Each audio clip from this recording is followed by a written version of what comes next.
future is now. Hey everybody, so on this video this week I want to talk about something I blogged about and getting a lot of response and feedback from people that have read the blog around Generation COVID. Have you heard about this generation? It's Generation COVID, also known as Gen C, and it's anybody under the age of 20 who's been living as a youth through the pandemic for the last year and a half. There has been a previous generation that lived through a pandemic, 1918, but this generation, Generation COVID, is the first generation to have lived not only through a pandemic, but also at the same time political unrest, racial injustice, governmental upheaval, all sorts of major disruptions impacting the mindset of Generation C. Now, for the parents of Generation C, you know what I'm talking about here. Parents have been struggling with homeschooling. Parents have been struggling with navigating the emotional well-being of their kids who are trying to deal with social isolation, to deal with varying disruptions in their lifestyles, to not being able to meet up with friends the way they have in the past. Some young people have not been at school at all for a year and a half. Others have gone back to school, and even elementary school children are wearing masks. This is the generation that have been told they can't do things because of the virus. This is a generation who has realized that there is a focus on health and well-being that I don't believe in all my research any other generations have been made so aware of the importance of washing our hands and wearing our masks and being very socially conscious of how we do behave when we're out in public. So yes, of course, you're watching this and you could say, well, all of us are living through this, therefore there's going to be a social impact for every generation. And that is true.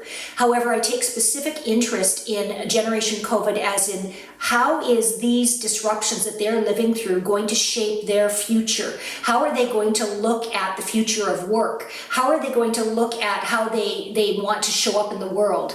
I actually believe, following the Millenials, Gen C, and the Gen Zs, I believe that Gen C, because of having lived through this is going to be a more empathetic generation. They're going to be much more dialed into how people feel, really sensitive to how people are feeling. I also believe that this generation is going to choose to work, if you thought Millennials and Gen Zs wanted more flexibility, this generation has watched their parents work remotely. So now they're thinking, well, why would I ever want to work anywhere else but wherever I want? So where Millennials and Gen Zs have been pushing for remote work even pre-pandemic, now as we head into this Gen C infiltration into the workplace, they're going to start questioning where work is done, how it's done, and frankly, they'll know that it can be done remotely because they watched their parents work remotely throughout the pandemic. Other things we're seeing socially is that in addition to the increased empathy and the increased desire to work differently, socially they're going to see work and how they live very differently.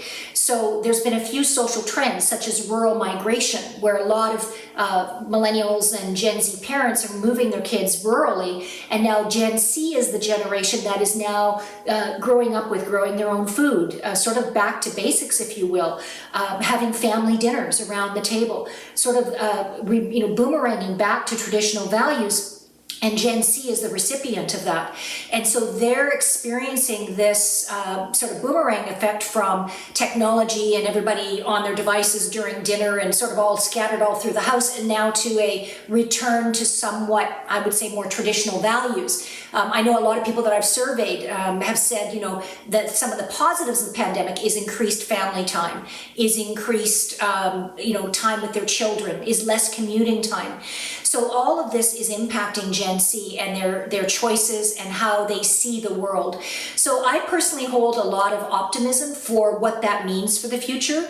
There's no question that the last year and a half has been highly challenging for everyone, but specifically for children, there's also a greater focus on mental well-being, on emotional well-being. I know a lot of parents have had children's feelings range from anxiety to sadness to confusion, and so having to support their kids and their youth through this.